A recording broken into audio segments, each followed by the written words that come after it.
youngest son that just got married a couple of months ago, and his wife, Petra. She's from Germany.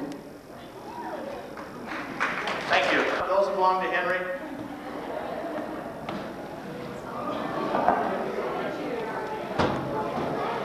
Come up here. Well, we'll start with my oldest, who is 10.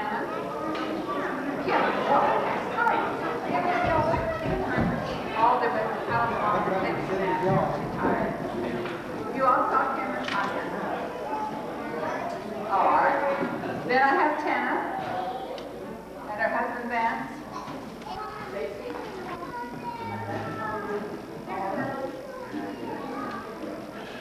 Okay. Who's next? Well, we'll introduce her in a second. Our oldest son Rex and his wife and children are in New York. He has one more year of his residency. And then Ken and Lynn are over at the big show in Driggs. And Curtis, are there more kids here?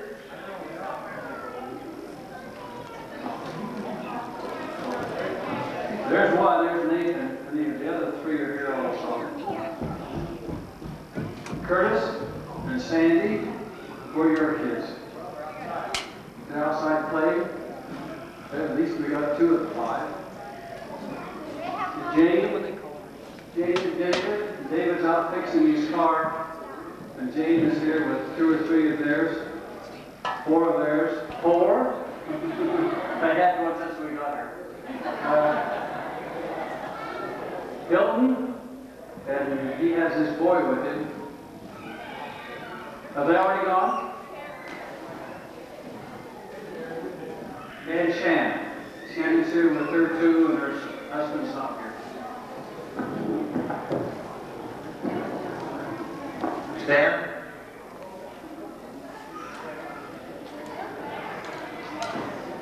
Kristen, my oldest daughter, her husband Earl is outside. Shannon, Megan, and Joel is the youngest. He's outside tearing up the yard. Danny and Terry are outside, and they're 3 kids. 2.5. You see how prolific we are? We multiply as we sit. Jeanette?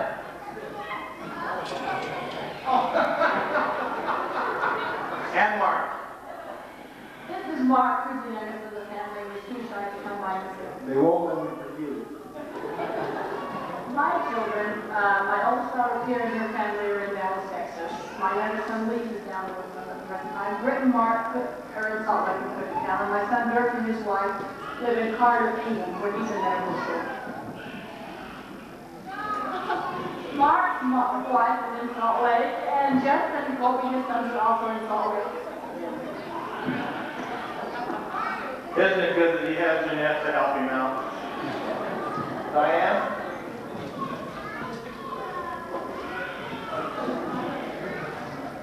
Diane is Oregon, and our oldest daughter Candace is expecting her 4th child momentarily, but this is her oldest child. And then my son Bert, his wife Melody,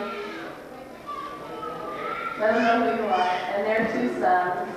And Drew is at the university and working and couldn't be here. Heather, our eldest daughter, just had an appendectomy on Wednesday, and so my wife Coralie stayed home with her. And then we got Mark, so that takes care of him. And then, of course, our good mother, Nona. Raise your hand, Nona, so they know who you are.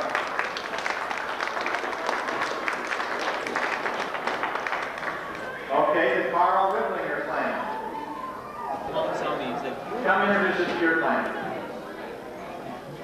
Doug, they're filming. And Severan's granddaughter, Kira, is our son, daughter. And my husband. Does your husband have a name?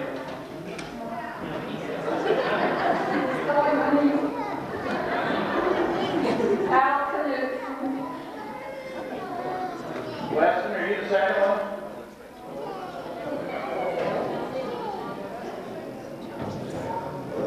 Well, some brain, or not his, but some Baptist family were here a minute ago, and let's see some good games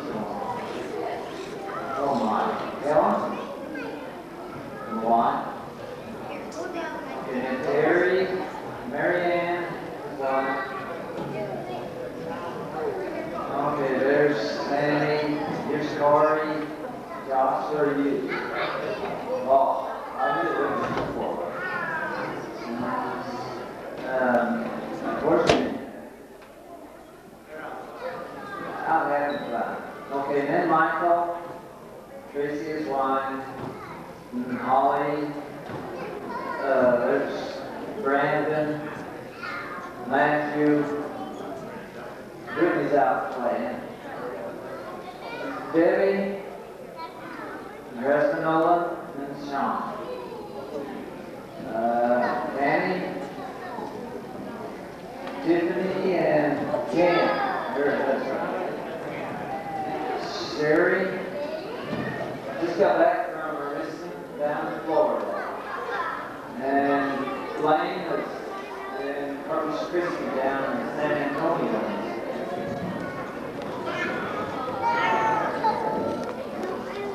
Now, being so much younger than all of the Carl Ripplinger children, I don't know which is the next in age. All Cecil.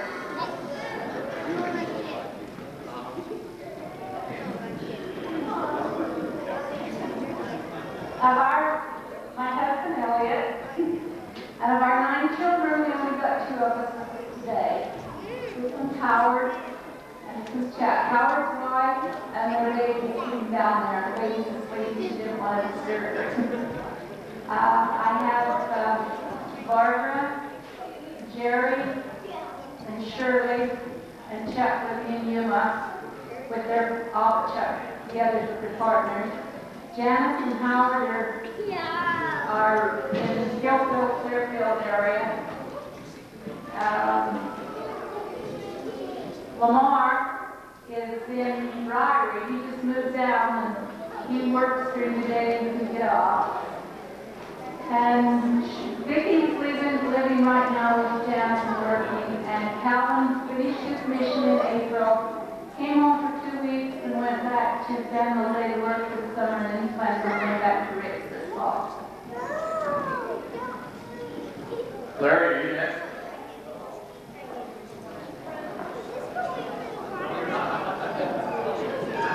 Well, we have 5 children, which none of them are here this time, but we have 15 grandchildren. I'm his wife. And this week we live in Seattle area, and Randy and Stacy and friends are all in St. George. So we get down to that country, stop in. And then Danelle's down in Sunny Beach, California. So they're sorry they couldn't be here. We all had a family reunion in April at Zion. And we've got a picture here of all of our kids. If any of you want to look at these, we'll leave it up here. Thank you. Francis?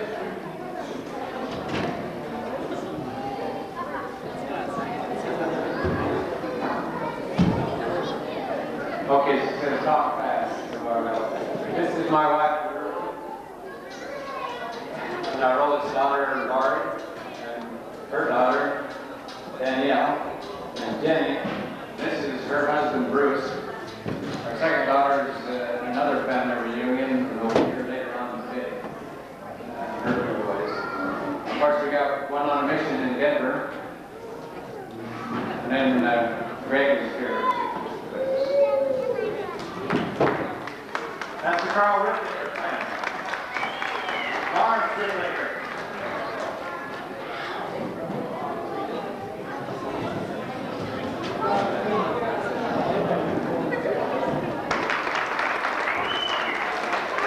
Are you admitting to being the oldest? You're not? Of this group, you're going to do them all?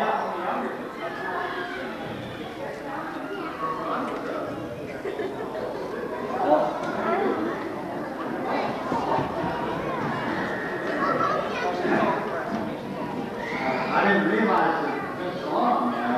Everybody forgot this. I'm Con. This is my wife, Beth. And we have 3 children. They're all married. They live in Cache Valley, Providence, and Melville, Morgan. And we have 15 grandchildren. And one of mine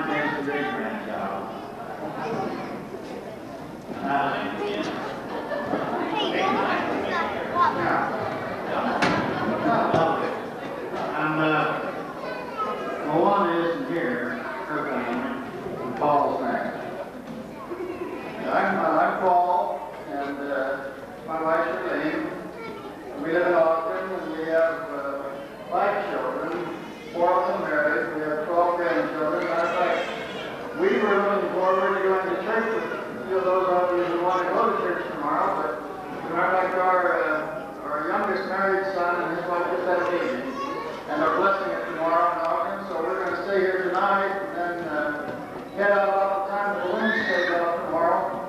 But we won't be on the 11th, we'll be headed to Ogden for the blessing of that baby. That's our 12th grandchild. With us here, I'll let Reed introduce he and his wife. With us here we have Rob Lloyd over there running the video camera. And all of this we hope to end up with on videotape. And Rob and our daughter Jana, and Jana, raise your hand. Jana's very attractive, looks very much like me. And then we have Holly. Holly, raise your hand. And Chris. And Matthew. And what else can I say, Julian? Here's Reed. Hollis isn't here, so I'm the tail end. My record's pretty poor for these reunions, but appreciate you coming. This is my wife, Saran. We have 7 kids, 3 of them married, 2 of them are going to school in Cache Valley. Carrie, our oldest, is working in Doug. 2 of the younger kids are here, Kevin and David, and they're hiding out somewhere. We're glad to be here. I introduced my wife, Saran. That's about it. Thank you.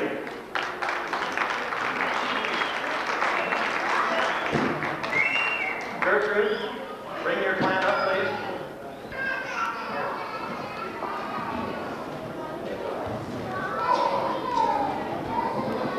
I'm Louise, and I'm the oldest of my darling mother, Gertrude. I'm glad that my mother is Gertrude. While she was visiting today, which is typical of mother, she was up at the park eating, and Uncle Warner called, and I thought she'd just like to know. He wanted you to know that he knew today was a Ripplinger reunion. He said his health is fine. His speech is slurred, and so I would say but he said he's fine, and Isaac is fine. They're thinking about selling their home, but they haven't made any decisions. He said the man really wants it, but he didn't have any money. But he wanted you to know, let's see, his favorite saying was, tell them I am, he's 87. He's 87, he has outlived even his mother, so he must be months older than she was when she died. And he's the ancient of age, and that sounds typical, the ancient of age. I'd like you, my husband isn't here because he had to go take the dogs, but that's his fantasy. I want you to meet my one family that's here. I have 4 children. Brian is still living with us. He's working today, so he couldn't be here. And David is my second to oldest. Terry is in Germany, and she has 4 children. That's hard to believe. It's okay if I had 6, but she's 4. And this is my cute son, David. David.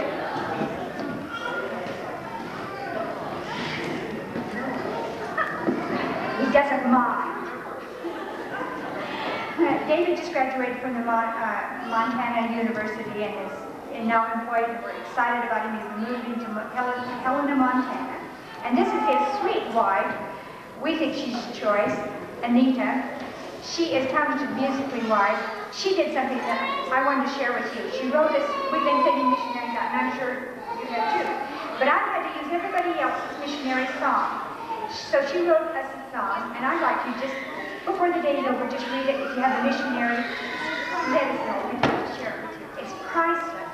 She's got 5, he has 5 children. Where's Jason? Jason is the oldest.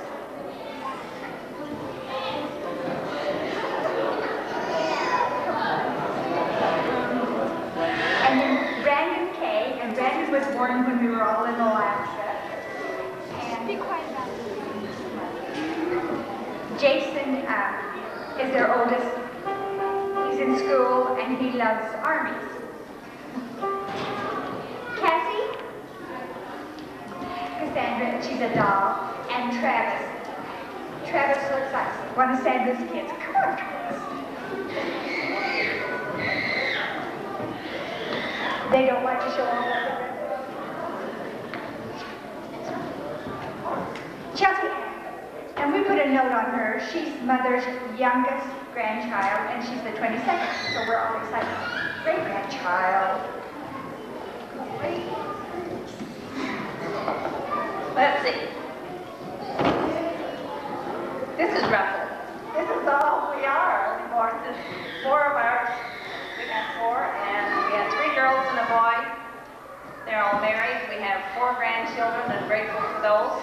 And everybody's happy and busy, and we're glad to be here. Junior? Junior. Okay. Nobody from Junior? Steve, I don't know.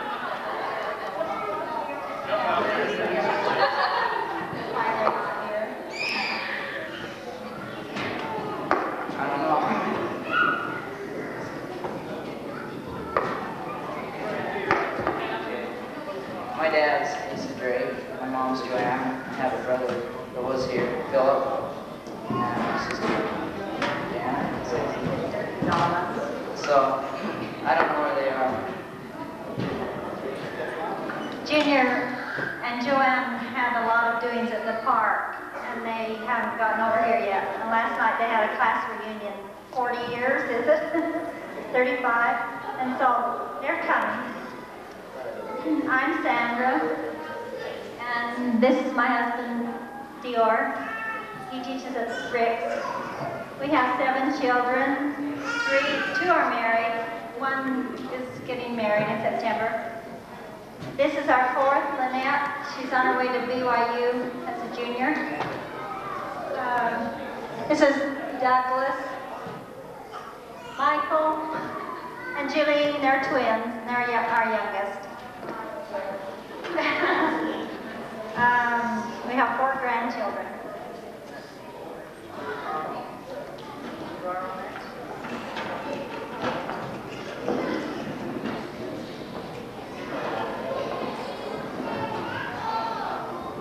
I'm Carl. That's big bikes, isn't it? We just turn that down, it's all put away. Okay. My wife got involved in the park. Her name's Jill, but she's over there cooking, so she sent over us to count. We have 7 children, and 1 due in November. This is my oldest Rachel. Back to most of your grandparents in the lab. This is. Where we at? Got so many you can't remember their names? I got them. Okay, Dave, Jonathan, Jeremy. Kathleen's with her mother. This is our little stranger, Judy Kay.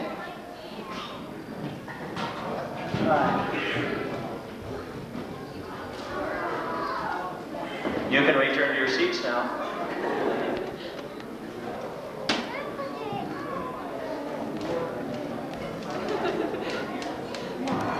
I'm Joyce, and my family is scattered to the 4 winds.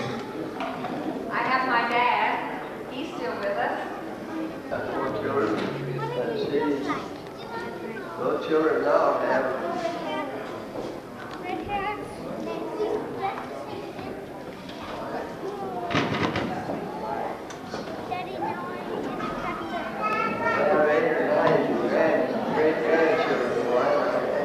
It's many, I can't keep track of all of them.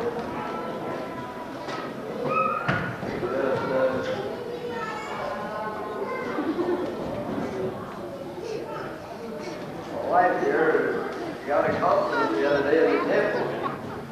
That we didn't have one of them, but the secretary said, "Is that your daughter?" I said, "No, that's my wife." They say she's looking pretty young to me. I think she's a daughter.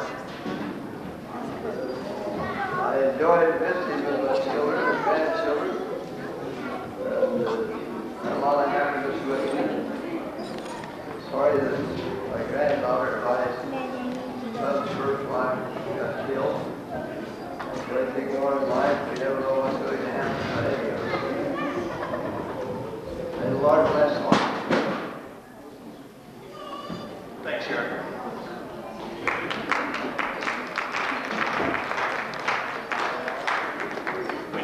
just a couple of announcements before we proceed. Joyce just mentioned that she has the life history of Bertha over on the table. All of you who might be interested are welcome to take a copy, or you're selling them. She's giving them to you. The other thing we need you all to do is register. There is a book over here we would like you to sign. One day I was watching the Johnny Carson show, and a man came on there, a cowboy fellow, who was talking about a rendezvous that the Cowboys have in Elko, Nevada. Nevada is a state somewhere down around Utah. Is that right, Dan? Anyway, he did a little reading on cowboy reincarnation, and he happens to shop one of the stores that I write advertising for, so one of my travels over there, I looked up the fellow, and he gave me a copy of it. I edited it so we could understand it, because it was in cowboy lingo, and only you people in Driggs would understand that. So it's called Cowboy Reincarnation. It says, what is reincarnation? The cowboy asked his friend. Well, it starts, as old Hal told him, when your life comes to an end. They wash your face, comb your hair, and clean your fingernails, and place you in a padded box away from life's travails. Then you and the box go in the hole that's been dug in the ground. It's then that reincarnation starts, when you're planted beneath that mound. The clods melt down, as does the box, and you who are inside, and now you're well into your transformation ride. In a while, the grass will grow upon that rendered mound, and then one day upon that spot, a lone flower will be found. And maybe a horse will wander by and graze upon that flower that once was you, and has now become your vegetative flower. The flower eaten by the horse, along with other feed, makes bone and fat and muscle essential to the steed. But there's the part that he can't use. And so it passes through, lays there on the ground, this thing that once was you. And if by chance I wander by and see this on the ground, I'll pause a while and ponder on this thing that I have found. And I'll think of reincarnation and life and death and such.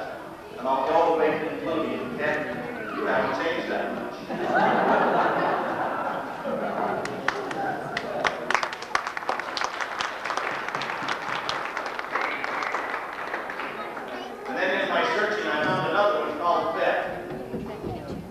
It's said that each story has its hero, or at least one who stands out from all the rest. But Larry stood out, not because he was handsome, because his looks bordered on the grotesque. In a tavern booth in the days of our youth, we sat wasting away precious time. And one day what ensued, though you may think it crude, is the plot for this story of mine. Now Larry liked to bet, and he yelled where he sat with his friends in a voice that was screechy and high, "Hey, Barky, I'll bet you a $10 bill I can find my own right eye." Well, his people were grown for being congenial wasn't known, and his speech often lacked passing grace. And all the hours therein that we'd spent in that inn, we never once saw a smile on his face. So at Larry he stared with an evil-like glare. I sure didn't think he would like it. He pulled out a bill, reached in the till, and he pulled out a bill and said, "I'd sure like to see you try it." Well, Larry popped out his glass eye, and did it not hard, and returned the thing to its socket. Then, while all the time grinning, he picked up his winning, and put the bill in his pocket. I've done that for You gotta bear with me, this is a multi-measure. Well, the tender's face turned red as the customer said. It was plain to see he wasn't tickled. Larry saw the steam rise with bloodshot eyes, and grinned a grinning grin when he spit. "You're a strange sort of fellow. Most folks laugh at that joke." Larry said, "But you didn't," Larry said with a sigh. "But I'm the sporting man. I'll bet you one more 10. I can find my own left eye." "Well, you surely aren't blind. I myself saw you find your own way to the John, or through the tables and route to the John. You think that's enough. You're trying to bluff. I'm calling your hand, kid. You're on." Well, Larry wasn't blind, and that was easy to see. And he thought he found his reprieve. So he picked up a 10 spot and folded his arm. But Larry had a trick up his sleeve. You see, Larry had been kicked in the mouth as a kid by a horse he was trying to find. And what few teeth were left after that episode, some years later, were lost in fire. Well, Larry didn't pull out any last keeper, though he acted like he did to try. But with the toothless grin of a man richer by 10, he took his false teeth and did his left eye. Well, the tender blew. He cussed Larry clean through. Said, "Take the money, kid. Get out of this place. I've been swindled today. You got most of my pay. You best leave while you still got a face." "Well, I'm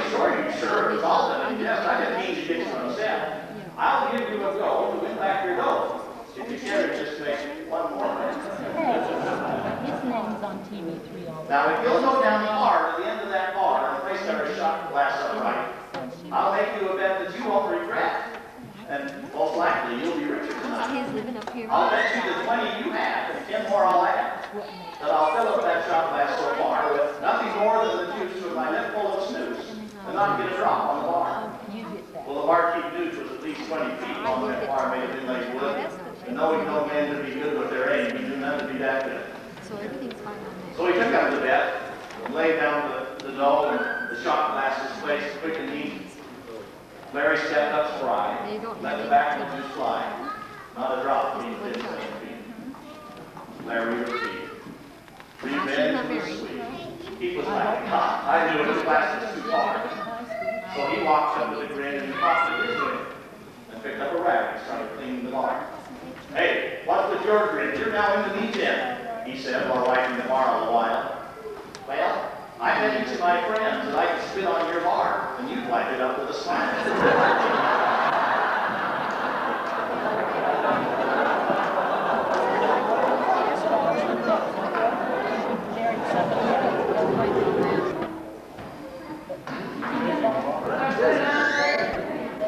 And there's children, Jimmy, Benji, Matthew, and where did Amy go? Oh, there she is, singing. So that's more of the Carl Ripplinger family.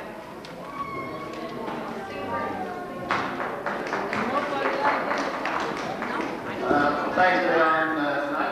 You can have this back if you want it back, but what I wanted to do was not sing, but to, again, thank all of you for coming, and especially those who helped to put the program on and to make us able to get here together. Now, by way of what's left, I don't know, I haven't been outside. More ball games or volleyball, or is that over? Those of you who are running west, if anyone wants to go outside to continue either of those games, that will be available. Is Colleen, are we through with the kid game? Have they started, or where are we?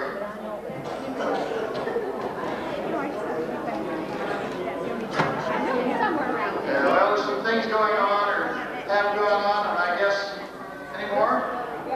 Is that over?